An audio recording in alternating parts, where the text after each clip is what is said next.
তুমি কি জানো, কিছু প্রাণীর এমন কিছু অভ্যাস বা গুণ আছে যেগুলো তাদের মৃত্যুর কারণ হতে পারে? চলো আজ দেখে নিই এমন ৫টি প্রাণী যাদের কিছু বৈশিষ্ট্য তাদের নিজেদের জীবনকে বিপদে ফেলে। নাম্বার ৫-এ রয়েছে হরিণ। এদের বিশাল শিং শুধু দেখার জন্য নয়, এগুলো ব্যবহার হয় প্রজননের সময় লড়াইয়ের জন্য। কিন্তু সবসময় বড় মানেই ভালো নয়। অনেক সময় শিং এত বড় ও ভারী হয়ে যায় যে লড়াইয়ের সময় চোট লাগে বা ইনফেকশন হয়ে যায়। আর এইসব গুরুতর হলে হরিণের মৃত্যু পর্যন্ত হতে পারে। ৪ নম্বরে রয়েছে স্যামন মাছ। ওদের জীবনচক্র একটা দারুণ জায়গা। এরা জন্মস্থানে ফিরে এসে ডিম পাড়ে, কিন্তু এরপর ওদের শরীর নিজের থেকেই ভাঙতে শুরু করে। এই ঘটনাকে বলে সেমেল প্যারিটি। একবার প্রযোজনের পর ধীরে ধীরে মৃত্যু। নিজের জীবন দিয়ে ওরা ভবিষ্যৎ প্রজন্মকে টিকিয়ে রাখে।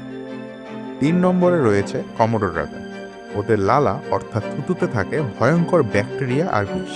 এই থুতু দিয়ে ওরা শিকারকে মেরে ফেলে ঠিকই, কিন্তু নিজের শরীরে যদি কোনো ক্ষত থেকে যায় আর এই ব্যাকটেরিয়া যদি কোনোভাবে সেই ক্ষততে প্রবেশ করে, তাহলে সংক্রমণের ফলে তাদের মৃত্যু পর্যন্ত হতে পারে। ২ নম্বরে রয়েছে ম্যান্টিস রিং। এই ছোট্ট প্রাণীটির ঘুষি এতটা শক্তিশালী যে এটা আমাদের হাড় পর্যন্ত ভেঙে দিতে পারে। আর সমস্যা এই শক্তিকে নিয়ে।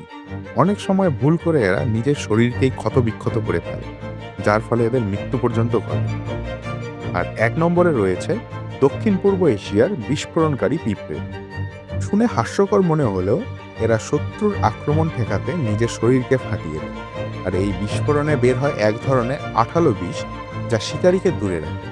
কিন্তু নিজের শরীর তো শেষ। এই আত্মবলিদান হয় দলের জন্য, নিজে মরেও তার কলোনিকে বাঁচিয়ে দেয়।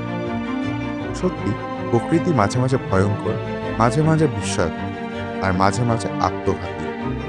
কোন প্রাণীটি তোমার সবচেয়ে বেশি চমকে দিল কমেন্টে জানাও। আর ভালো লাগলে লাইক দাও, বন্ধুদের সঙ্গে শেয়ার করো।